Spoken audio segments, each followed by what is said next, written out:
लोग गाइस मैं उदित और आज की वीडियो में हमारे पास यहाँ पर एक कांच की बोतल। तो आज हम लोग इस कांच की बोतल को करने वाले कट बिल्कुल सिंपल और इजी तरीके से। तो ना हम किसी टूल का और ना किसी मशीन का यूज करेंगे। फटाफट से वीडियो शुरू करें। आप लोग वीडियो को लाइक का बटन है जो दबा दीजिए।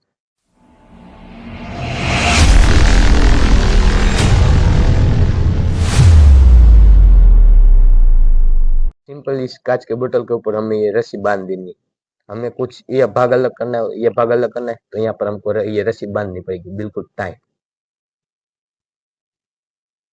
इस यहाँ पर हमने कांच की बोतल के ऊपर रस्सी को बांध दिया। तो सिंपली हमें जरूरत पड़ेगी पेट्रोल की। हमें थोड़ा सा इसके ऊपर डालना है। तो सिंपली इस पेट्रोल को आपको इसके ऊपर थोड़ा हल्का हल्का सा डालना है। फिर हमें लगा देनी है यहाँ पर आग। और आपको सेफ्टी का ध्यान रखना है पूरा।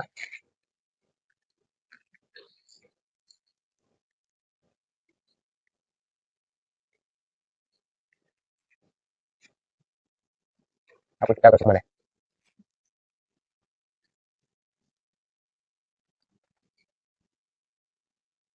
फिर आपको डाल देना है इसे पानी के अंदर।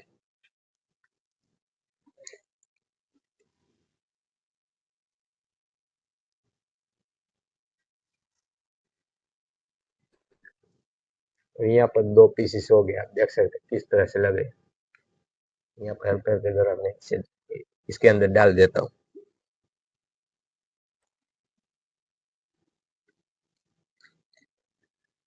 तो वैसे यहाँ पर ये रहा दूसरा पीस। आप देख सकते हैं किस तरह से ये कट हो गया। हमने यहाँ पर सिंपल ये आपने धागा डाला था और यहाँ पे टूट गया। देख सकते हैं किस तरह से लग रहा है। तो गैस यहाँ पर हमारा जो पीस से दो अलग कांच के बोतल के वो अलग अलग हो गए। आप देख सकते हैं इस तरह से लग रहा है। यहाँ पर आप देख सकते हैं शेप थोड़ा हल्का से यहाँ पर खराब हो गया है। बाकी ये ग्लास की तरह ये वर्क काम में ले सकते हैं। तो आप देख सकते हैं सिंपली हमने इसके ऊपर रस्सी बांधी थी। फिर हमने इसके ऊपर पेट्रोल डाला, फिर आग लगा दी। और सिंपली आपको हम हल्का हल्का घुमाते जाना है और फिर इसे डाल देना पानी के अंदर। और यहाँ पर हमारा जो काट है वो कट जाएगा। आई होप आपको आज की वीडियो मजे तो एक लाइक का बटन और जोर से दबा दीजिए। मिलते हैं जल्दी नेक्स्ट वीडियो में। Thank you for watching. Bye.